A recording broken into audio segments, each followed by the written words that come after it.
오늘 본문 마가복음 10장 46절부터 52절까지의 말씀을 저와 여러분이 같이 한 목소리로 봉독하시겠습니다. 그들이 여리고에 이르렀더니 예수께서 제자들과 허다한 무리와 함께 여리고에서 나가실 때에 디메오의 아들인 맹인거지 바디메오가 길가에 앉았다가 나사렛 예수시란 말을 듣고 소리질러 이르되 다윗의 자손 예수여 나를 불쌍히 여기소서 하거늘 많은 사람이 꾸짖어 잠잠하라 하되 그가 더욱 크게 소리질러 이르되 다윗의 자손이여 나를 불쌍히 여기소서 하는지라.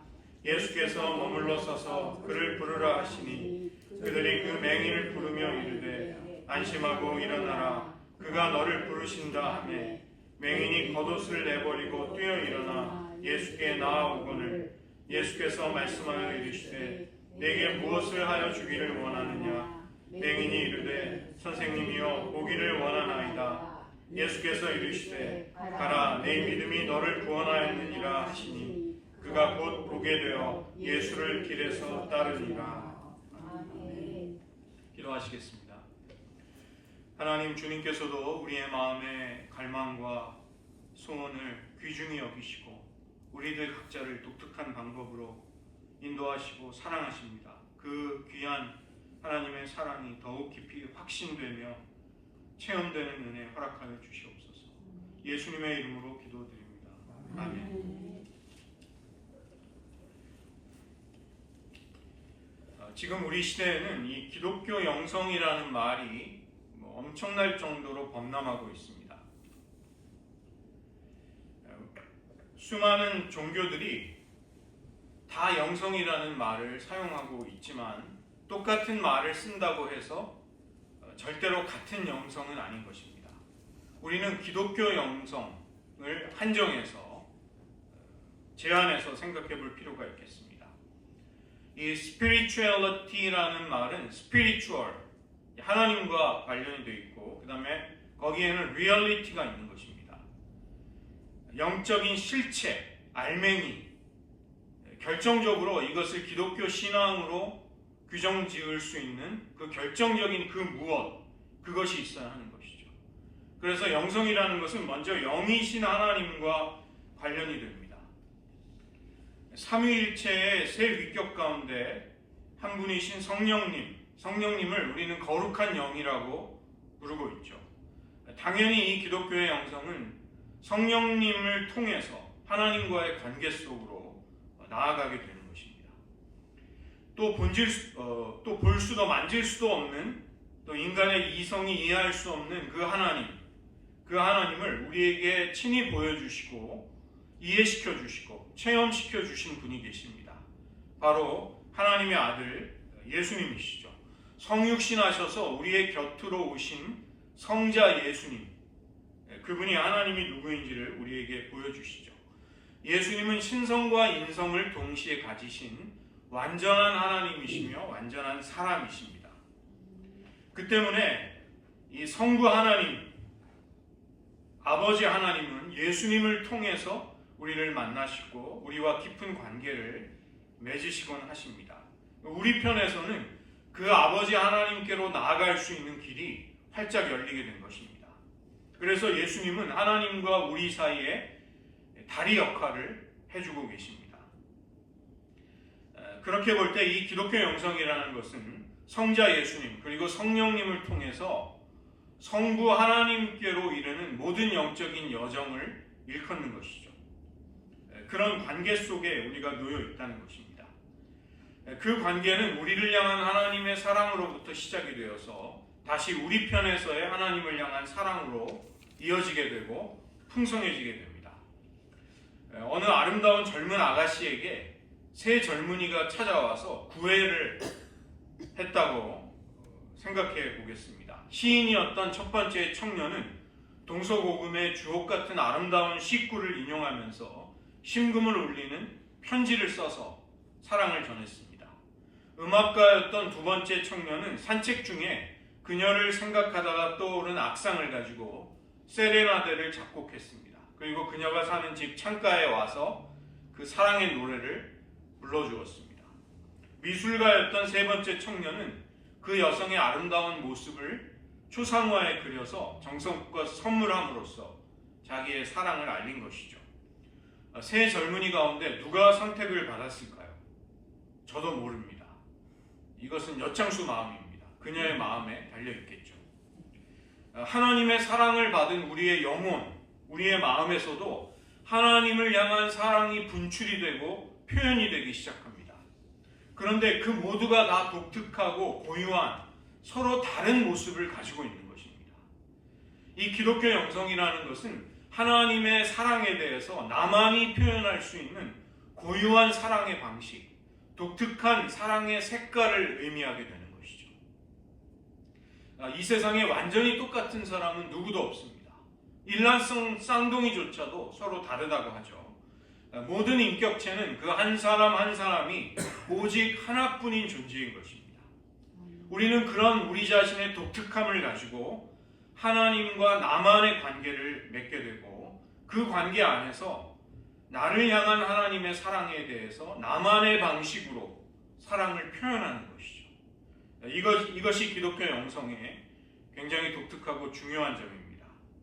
또 개인만이 아니라 공동체 역시도 자기만의 독특한 색깔을 가지고 하나님을 만나고 하나님을 사랑한다는 점에 있어서 다양성을 가지게 되는 것이죠. 하나님을 사랑하고 그 사랑에 응답을 하기 시작할 때, 그 사랑을 표현할 때 우리는 진정한 우리 자신이 될 수 있습니다. 가장 자연스럽고 가장 나다운 것이 그것이 하나님이 우리에게 의도하시는 인간상인 것이죠. 하나님은 영원 전부터 우리들 한 사람 한 사람을 향한 그분의 사랑과 계획을 가지고 계십니다. 그래서 우리가 지금 존재하고 있다는 것, 우리의 존재 자체가 하나님께로부터 그 존재를 부여받은 것입니다. 은혜를 입고서 우리는 여기 지금 존재하고 있는 것이죠. 이 기독교 영성을 각자가 지니는 고유한 사랑의 색깔이라고 할 때 하나님이 우리들 개인에게 주신 배경색이 있습니다. 배경이 되는 색깔이 있는 것이죠. 기본적으로 우리는 어떤 성향, 기질, 성품을 가지고 어떤 선호를 가지고 무엇을 좋아하는가 싫어하는가를 가지고 그렇게 지어졌습니다. 그러나 거기에서 끝나는 것이 아니라 우리가 삶을 통해서 그 하나님이 주신 배경의 색깔 위에 또 다른 색채와 뉘앙스를 거기에다 또 입히는 것입니다. 어떤 사람은 파스텔 톤으로, 어떤 사람은 수채화처럼, 어떤 사람은 두터운 유화의 물감처럼 그 사랑을 표현하는 것이죠. 또 어떤 사람은 아주 강렬한 원색으로 하나님을 향한 사랑을 표현하기도 하는 것입니다. 그것이 우리들의 삶의 자취들이고 우리가 선택해온 우리의 정체성이자 삶의 내용들이 되는 것입니다. 하나님은 씨앗과 같이 우리의 본래의 존재, 우리의 배경의 색깔을 주셨습니다. 우리는 그 생명의 씨앗을 잘 받아들여서 그 생명이 발화함으로써 더 구체적이고 고유한 내가 되어가는 것이죠. 우리가 하나님의 형상대로 지음을 받았지만 이처럼 우리는 각자 고유한 우리들 특유의 모습을 가지고 하나님을 향한 사랑을 표현하게 됩니다. 그렇게 볼 때 진정한 행복이란 무엇인가? 그것은 진정한 내가 되는 데서 오는 것입니다. 내가 아닌 다른 존재로 살아가기를 강요받을 때 우리는 고통을 느끼게 됩니다. 제 아내가 매일 하는 일이 이제 어린아이들에게 동화를 읽어주는 것인데 저도 여러분들에게 오늘 어른을 위한 동화 한 편을 읽어드리도록 하겠습니다. 이 책은 맥스 루케이도라는 목사님이 쓴 너는 무척이나 소중하단다 그런 동화입니다.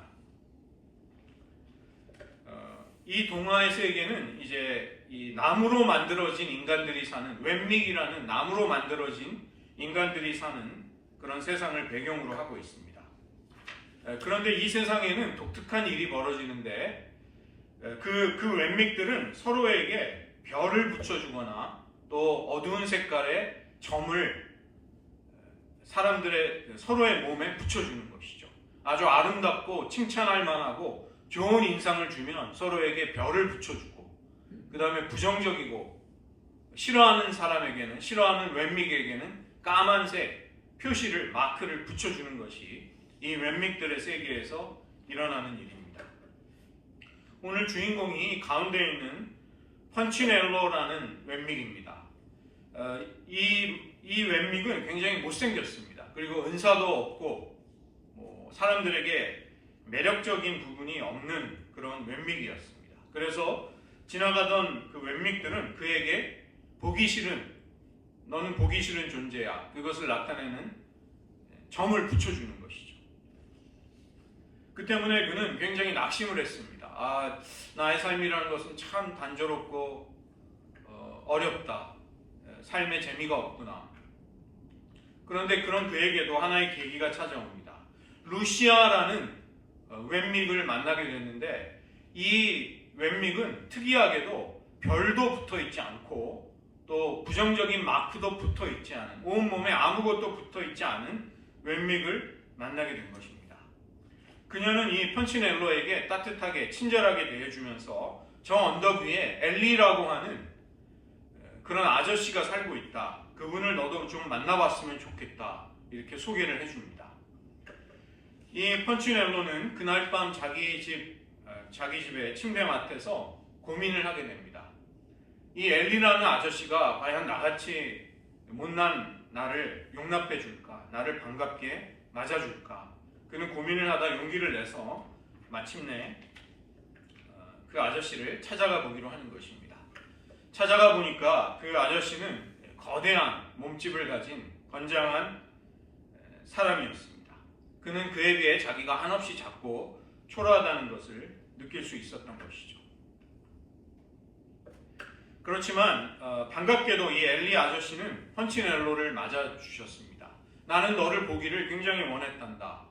내가 바로 너를 만든 사람이란다. 그는 인간으로 말하자면 창조주를 만난 것입니다. 그리고서 그는 나는 너를 특별하게 만들었단다. 내가 낙심하거나 용기를 잃어버릴 필요가 없단다. 이것을 그에게 알려줍니다. 그는 한 가지 질문을 하는데, 나는 아무리 노력해도 웬믹들이 나에게 별을 붙여주지 않습니다. 칭찬과 인정을 받을 수 없습니다. 그것에 대해서 이 엘리 아저씨는 그에게 용기를 주는 것이죠.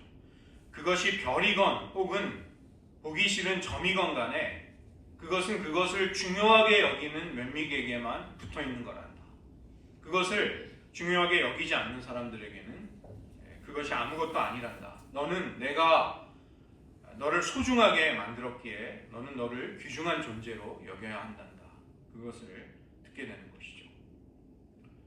이제 펀치넬로는 그 엘리 아저씨의 집을 떠납니다.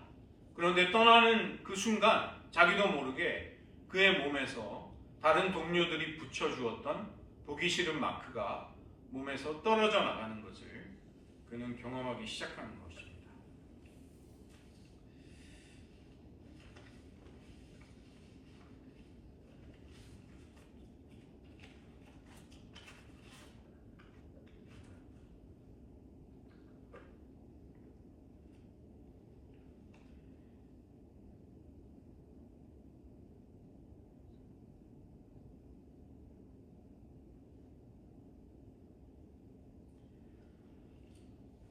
기독교 영성으로 살아간다는 것, 신앙생활을 한다는 것, 그것은 무엇일까요? 온 우주에서 유일무이한 존재로 나를 창조하신 하나님의 사랑에 대해서 나만의 고유한 방식으로 응답해가는 것이라고 말씀드렸습니다. 오직 말씀이 육신이 되신 예수님의 성육신의 신비, 우리는 그것을 통해서, 그것을 바라볼 때 우리가 얼마나 영광스럽고 신비스럽게 하나님의 지음을 받은가를 알게 되는 것이죠. 예수님은 요한복음 8장 12절에서 나는 세상의 빛이니 나를 따르는 자는 어둠에 다니지 않고 생명의 빛을 얻으리라, 이렇게 말씀해 주셨습니다. 이것은 예수님이 가늠한 여인에게 하셨던 말씀입니다. 나도 너를 정죄하지 않는단다. 다시는 죄를 범하지 말라. 예수님은 그 여인에게서조차 창조의 영광을 보고 계셨습니다. 하나님을 사랑하는 아름다운 색채와 빛깔을 그 여인에게서 보고 느끼셨던 것이죠. 그리고 우리들에게도 그 생명의 빛을 따르라고 말씀하고 계십니다. 오늘 본문은 하나님이 우리의 소원과 열정, 그 갈망을 얼마나 귀중하게 보고 계시는가를 알려주는 그런 본문입니다. 그리고 우리 안에 있는 그런 갈망과 소원이야말로 주님과 함께 영적인 여정을 시작하는 출발점이 될 수 있는 것입니다. 여러분 안에 어떤 열렬한 순수했던 갈망과 동경이 있었던 적이 언제였습니까? 여러분이 그것을 느끼시고 인식하셨던 마지막 때가 언제인지를 한번 떠올려 보시기 바랍니다. 사랑에 대한 갈망이 가득 차서 하나님과 이웃과 가족과 친구들을 향해 내가 더 순수하게 다가가고자 하는 그런 마음이 여러분 안에 불타올랐던 적이 언제였던지요. 삶이 새로워지기를 원하고 회복되기를 원하고 깊은 은혜를 동경하는 마음이 여러분에게 언제 찾아오셨습니까? 많은 경우 우리들의 갈망과 열정에 대해서 그것들을 침묵시키거나 억누른 채로 살아가는 경우가 많이 있습니다. 우리의 내면 깊은 곳에 그것들을 그냥 잠재워 둔다는 것입니다. 느끼더라도 우리 안에 그런 것이 있음을 느끼더라도 그것과 거리를 두려고 하는 것이죠. 그런 열망과 열정을 부담스러워하거나 두려워하거나 혹은 예측할 수 없는 그런 열정이 터져나올 때 내 삶이 그것에 휩쓸려 가기를, 불안정해지기를 원하지 않는 것입니다. 만약에 우리가 그런 간절한 소원과 열망을 마주하게 됐을 때 그것을 채울 수 없다는 것을 발견하게 된다면 얼마나 당혹할까, 얼마나 막막할까, 우리는 그런 두려움이 있는 것이죠. 차라리 나의 소원과 열정을 그냥 적당한 온도에 맞춰서 유지만 하자, 그냥 잘 관리만 하자, 그렇게 내 얼굴 표정도 잘 관리하면서 그렇게 사는 것이 낫지 않겠는가. 그러나 예수님이 오늘 본문 속에서 사람들을 대하시는 방식을 보면 우리의 예상과 굉장히 다른 것을 알 수 있습니다. 예수님은 제자들을 데리고 여리고를 가시다가 맹인이며 거지였던 바디메오를 만나십니다. 예수님과 이 바디메오의 만남 속에서 결정적이고 중요한 것은 예수님이 그에게 던지시는 질문에 놓여 있습니다. 너는 무엇을 원하느냐? 내가 네게 무엇을 해주기를 원하느냐? 바디메오는 길가에 앉아서 구걸을 하다가 예수님이 지나가신다는 소문을 듣게 됩니다. 그의 마음속 깊은 곳에 감추어 두었던, 억눌러 두었던 희망의 불씨가 그 안에서 다시 피어오르는 것을 그는 느낀 것입니다. 그러나 여리고성은 소란스럽고 수많은 사람들이 지나가는 곳이었습니다. 더구나 맹인이었던 그가 예수님께 주의를 기울인다는 것은 굉장히 어려운 일이었던 것이죠. 예수님이 만약 자기의 앞을 지나가시더라도 그분의 관심과 시선을 받는다는 것은 정말 어려운 일이었습니다. 바디메오는 이 순간에 본능적인 직감을 하게 됩니다. 내가 이 순간, 이때야말로 내 인생의 결정적인 순간이 왔구나. 그는 그것을 본능적으로 느낍니다. 그는 예수님의 시선을 끌기 위해서 자신의 내면의 가장 깊은 곳으로 내려가서 간절한 소원과 열망이 있는 그곳에 내려가서 부르짖기 시작하는 것입니다. 다윗의 자손 예수여. 다윗의 자손이라는 것은 메시아죠. 다윗의 자손 예수여, 나를 불쌍히 여기소서. 마침내 이 바디메오의 부르짖음은 예수님의 귀에까지 와닿게 되는 것이죠. 그 모든 거리의 소음, 사람들의 만류와 꾸짖음을 넘어서서 바디메오의 간절한 소원과 열망이 예수님의 마음에 와닿는 순간이 오는 것입니다. 그의 간절함과 소원이, 열망이 담겨있는 목소리가 예수님의 마음을 사로잡았던 것이죠. 당황하고 그를 거슬렀던 주변 사람들은 그에게 조용히 있으라고, 잠잠하라고 그를 꾸짖으며 다그쳤습니다. 그에게 비난을 하며 눈을 흘겼던 것이죠. 그러나 예수님은 그 순간에 바디메오의 영혼의 부르짖음에 대해서, 그에게 담겨있던 깊은 갈망을 울려 퍼지게 하는 목소리에 대해서 예수님은 응답하십니다. 주님은 그 순간 모든 동작을 멈추시고 그의 간절한 갈망에 귀를 기울이시는 것입니다. 그를 불러서 자기에게 오게 하시고 얼굴을 마주하신 주님은 그에게 질문하십니다. 내게 무엇을 하여 주기를 원하느냐? 우리가 바디메오의 입장이었다면 너무나 뻔한 그런 질문에 당황하고 어쩌면 화도 날 법한 그런 예수님의 질문이었습니다. 아니 주님, 도대체 제가 무엇을 원하는지를 모르신다는 말씀입니까? 너무나도 절박한 나의 처지가 뻔히 주님의 눈에 보이시지 않습니까? 더구나 처음 만난 저에게 주님 너무나 사적이고 민감한 질문을 하시는 것 아닙니까? 제 내면에 무엇이 있는지를 말하라는 것은 어찌 보면 무례하고 경우에 맞지 않는 질문이 아닌지요. 우리가 하나님과 함께 동행하는 여정에서 볼 때 이 예수님의 질문은 굉장히 중요한 질문이 됩니다. 우리 존재의 핵심을 관통하는 꿰뚫는 질문이 되는 것입니다. 예수님의 이 질문은 우리의 자아, 우리의 진실, 우리의 연약함, 우리의 실상을 마주하도록 하는 것이죠. 이 질문은 우리에게서 모든 위선과 거칠애를 벗어버리고 가장 진솔한 우리의 내면의 진실을 그분 앞에 드러내라는 예수님의 요청인 것입니다. 예수님은 그것이 무엇이든 간에 우리의 가장 진실된 내면의 속사를 주님께 나타내 보이기를 원하십니다.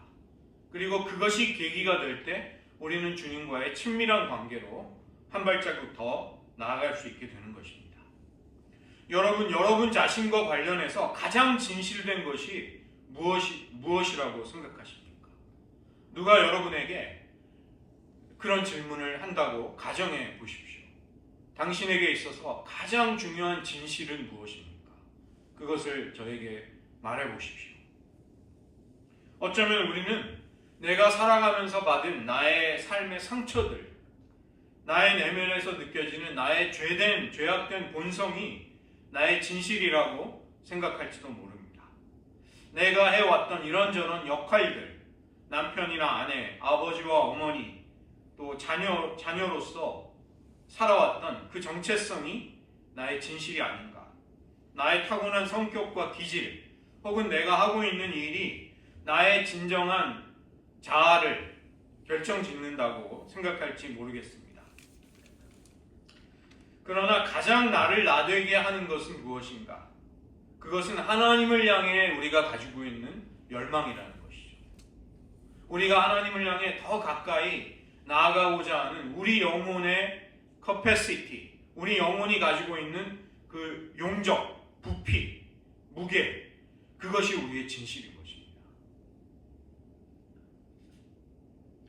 우리가 누구라고 정의 내리는 나 자신의 정의, 그 다음에 세상과 사회가 나를 규정해주는 평가, 우리는 이런 것들을 허물처럼 벗어버려야 한다는 것이죠. 그 대신에 바디메오처럼 우리 내면의 가장 진정한 열망, 갈망과 소원에 초점을 맞출 때 우리는 주님께 더 가까이 갈 수 있습니다. 예수님이 바로 우리에게서 그것을 요구하시고 찾고 계시기 때문입니다. 가장 나다운 모습으로 가장 나의 깊은 진실을 가지고 예수님 앞에 나오기를 그분은 우리에게서 찾고 계십니다. 그런 영적인 열망이 우리 안에서 일어난다는 것, 그런 영적인 열망이 우리 안에 있다는 것은 성령님이 우리의 심령 속에서 우리를 이끌어가고 계신다는 증거가 되는 것이죠. 요한일서 4장 19절을 보시면 우리가 하나님을 사랑하는 것은 그분이 먼저 우리를 사랑하셨기 때문이라고 사도 요한은 이야기해주고 있습니다. 우리 안에 하나님을 향한 열망이 있다는 것은 하나님이 우리를 애타게 찾고 계시기 때문입니다. 우리의 구원과 영적인 여정에서 우리가 먼저 시작하고 우리가 주도하는 것은 사실상 아무것도 없습니다. 무엇이든 간에 하나님이 먼저 시작하시고 하나님이 주도하시면서 모든 것들이 이루어지게 되는 것입니다. 그렇게 볼 때 기독교의 영성, 기독교의 신앙생활이라는 것은 어디에서 시작이 되고 출발이 될까요? 바디메오처럼 아무런 희망도 없고 아무런 가망이 보이지 않는 곳, 그곳이 바로 주님과의 관계가 시작되는 곳입니다. 어떤 소음이라도 어떤 방해라도 멈출 수 없는 우리 영혼의 가장 깊은 갈망과 열정이 느껴지는 그 자리, 거기에서 우리는 하나님과 만나기 시작하는 것이죠. 예수님의 제자들 중에 세베대의 아들들인 야고보와 요한을 데리고 그 어머니가 예수님에게 왔습니다. 예수님은 야고보와 요한의 어머니에게 질문하셨습니다. 내가 무엇을 원하느냐? 나의 이 두 아들을 하나는 주님의 우편에 하나는 좌편에 앉게 하여 주십시오. 예수님이 장차 다스리실 왕국에서 가장 높은 지위를 나의 두 아들에게 주십시오. 이것이 어머니의 대답이었습니다. 그런데 우리들에게도 이와 비슷한 문제가 있는 것입니다. 우리는 이기적인 야망, 교만과 정욕, 또 두려움과 같이 성령님이 우리를 이끄시는 것에 반대하는 잘못된 동기를 가지고 잘못된 뿌리로부터 나오는 소원을 주님 앞에 아뢰을 때가 많은 것이죠. 어떤 사람들은 우리가 우리의 소원과 갈망에 대해서 관심을 가지는 것을 하지 말아라. 그거 위험한 것이다. 그것은 마치 모든 불행과 비극이 시작이 되는 판도라의 상자를 여는 것이다. 너는 그냥 네 자신에 대해서 무관심한 채로 사는 것이 차라리 낫다. 이렇게 말하는 사람도 있습니다. 그러나 우리 안에 지금 실제하고 있는 것들을 억누르게 된다면 그것은 마치 스프링처럼 나중에 더 큰 힘을 가지고 튀어나오게 될 것입니다. 우리가 나의 진실을 아무리 억누르고 마치 없는 것처럼 부인한다 할지라도 우리 언젠가는 그것이 기회를 가지게 되면 우리 안에서 정말 용암처럼 터져나온다는 것입니다. 차라리 예수님 앞에서 우리 안의 열망과 소원과 갈망을 드러내는 것이 예수님이 그 파괴적이고 잘못된 소원들을 바로잡으실 수 있는 기회가 되는 것이죠. 주님은 그것뿐만이 아니라 우리의 소원을 변화시켜 주십니다. 주님 앞에 아름다운 소원으로, 선한 것으로, 영원한 것으로 하나님과 가까이 연합하고자 하는 그 열망을 우리 안에 넣어주신다는 것입니다. 주님의 대답이 이어지고 있습니다. 그 세베대의 아들들 또 그 어머니에게 하신 대답입니다. 마태복음 20장 22절 너희는 너희가 구하는 것을 알지 못하는도다. 내가 마시려는 잔을 너희가 마실 수 있느냐? 그들이 말하되 할 수 있나이다.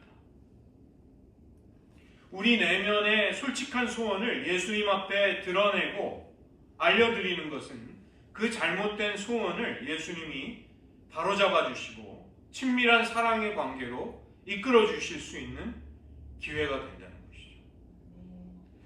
베데스다 연못에 천사가 내려올 때 물이 동하게 되면 먼저 그 물에 뛰어들어가는 사람들이 치유를 받는 기적이 일어났습니다. 그러나 38년 된 한 병자는 다른 사람들이 자기보다 먼저 들어가기 때문에 그런 기회가 올지라도 아무런 소망이 없는 사람이었습니다. 요한복음 5장 6절에서 예수님은 그 베데스다 연못에 38년 된 병자에게도 질문하십니다. 똑같은 질문입니다. 내가 낫고자 하느냐? 이 질문을 다시 말한다면 너는 정말 간절히 그것을 원하느냐? 너는 무슨 일이든지 내가 시키는 무엇이든지 할 수 있을 정도로 낫기를 원하느냐? 그것을 물어보시는 것이죠. 예수님은 일어나 내 자리를 들고 걸어가라 이렇게 말씀하십니다. 그때 이 38년 된 병자는 자기의 갈망에 자기의 소원에 가장 깊은 자리로 내려가서 주님의 말씀에 순종하는 것입니다. 자신의 가장 깊은 열망과 소원을 따르려고 하는 의지가 예수님의 치유의 능력이 자신의 삶에 임하시는 것을 돕는 길을 열게 되는 것이죠. 우리의 내면을 한번 살펴보시기 바랍니다. 뭐 사실 그다지 고상하고 대단한 것은 없습니다. 어찌 보면 지저분할 수도 있고 유약하고 변덕스러운 그런 우리의 내면을 예수님께 보여드린다는 것, 이것은 좀 꺼림직한 일이 될 수도 있는 것이죠. 그러나 예수님은 그것을 기뻐하십니다. 우리에게서 그것을 원하십니다. 여리고 길가에서 구걸을 하고 있던, 서성거리고 있던 바디메오를 무엇이 예수님과의 사랑의 관계로 이끌었습니까? 물론 그를 향한 주님의 사랑과 긍휼이 가장 큰 원인이 된 것이죠. 그러나 바로 그런 예수님의 사랑과 긍휼이 어떻게 바디메오의 삶과 연결될 수 있었는가? 그것은 그의 갈망이 있었기 때문입니다. 우리의 소원이 진실할수록 우리는 우리의 정체성에 더 가까이 다가갈 수 있게 됩니다. 우리의 갈망과 소원이 주님 앞에 강렬하고 그것이 표현이 될수록 우리는 하나님의 실체, 하나님의 살아계심에 더 가까이 나아갈 수 있다는 것입니다. 우리의 소원이 진실되면 진실될수록 우리는 우리에게 그런 정체성을 만들어주신 창조주 하나님께로 우리를 더 가까이 연결되게 하는 것입니다. 저는 우리 모두가 다 올 한 해 주님 앞에 우리의 소원과 갈망을 부인하거나 억누르는 대신에 또 그것을 마음속에 어두운 곳에 억압해 두는 대신에 우리의 간절함과 소원을 주님 앞에 표현하는 한 해가 되기를 원합니다. 거리낌이 없이 솔직하게 우리의 가장 큰 소원과 열망과 바램들을 주님 앞에 쏟아놓는 한 해가 되기를 원하는 것입니다. 그때 주님을 더 깊이, 더 친밀히 만나게 되는 은혜가 있으시기를 주님의 이름으로 축원드립니다. 이 시간 말씀을 의지하며 한 가지 기도하는 시간 가지겠습니다. 주님은 바디메오에게 하신 것처럼 베데스다 연못가에 38년 된 병자에게 말씀하신 것처럼 또 세베대의 아들들과 그의 어머니에게 질문하셨던 것처럼 우리에게도 동일한 질문을 하십니다. 내가 너에게 무엇을 해주기를 원하느냐? 주님, 다 아시는 것을 왜 부담스럽게 물으십니까? 주님이 제가 주님께 그런 것을 대화할 만큼 우리는 친한 사이도 아니지 않습니까? 그러나 우리의 마음은 우리의 가장 큰 열망과 소원을 어쩌면 질식시켜 놓은 채로 우리 안에 억누르고 억압시켜 놓은 채로 살아가는데 너무 익숙하기 때문에 주님 앞에 그런 것을 꺼내놓기가 어려울지도 모르겠습니다. 그러나 오늘 말씀을 보시며 우리는 확신을 가질 수 있습니다. 우리가 진실로 누구인지를 우리는 감출 수 없고 피할 수 없는 것이죠. 그것은 우리의 진실이며 실체입니다. 차라리 우리는 우리의 소원과 갈망을, 가장 깊은 소원을 주님 앞에 솔직하게 꺼내놓기를 원해야 하겠습니다. 주님은 그것을 기뻐하시는 것이죠. 주님, 올 한 해 주님과 우리 사이에 가장 진솔한 대화가 시작되게 하소서. 우리의 믿음의 여정이 본격적으로 주님과의 아름다운 순례를 시작할 수 있게 도와주시옵소서. 그러기 위해서 이 시간 여러분의 가장 깊은 갈망과 소원, 그 열망들을 주님 앞에 솔직하게 아뢰보십시오. 그것이 얼마나 진실된 것인가, 정결한 것인가, 이것은 주님이 판단하십니다. 그리고 주님은 그것을 바로잡아 주실 것입니다. 우리가 얼마나 깊은 소원을 품고 있느냐가 당연히 우리들의 삶이 어떻게 변화되리라는 것을 결정짓게 될 것입니다. 주님, 우리가 수많은 것을 소원하고 갈망하지만 우리의 가장 궁극적인 소원, 그것이 바로 하나님 자신이 되게 하여 주시옵소서. 그런 하나님께로 더 가까이 나아가고자 하는 열망을 품은 올 한 해가 되게 하여 주시옵소서. 오늘 말씀 의지하며 여러분의 입술로 마음으로 잠시 기도하겠습니다.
기도하겠습니다. 하나님 아버지, 주님은 바디메오에게 또 베데스다 연못가에 38년 된 중풍병자에게 세베대의 아들들과 그 어머니에게 또 우리들에게도 동일한 질문을 하고 계십니다. 내가 무엇을 원하느냐? 내가 내게 무엇을 해주기를 원하느냐?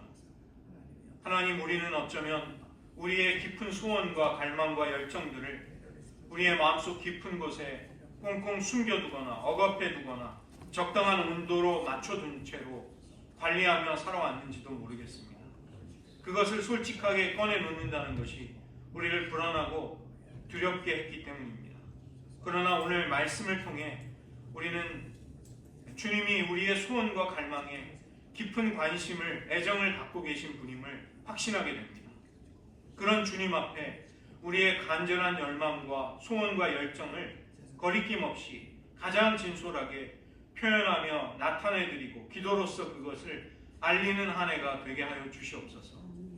우리의 간절한 열망과 소원이 하나님과의 더 깊은 관계로 우리들을 이끄는 믿음의 순례, 그 영적인 여정의 출발점이 되게 하여 주시옵소서.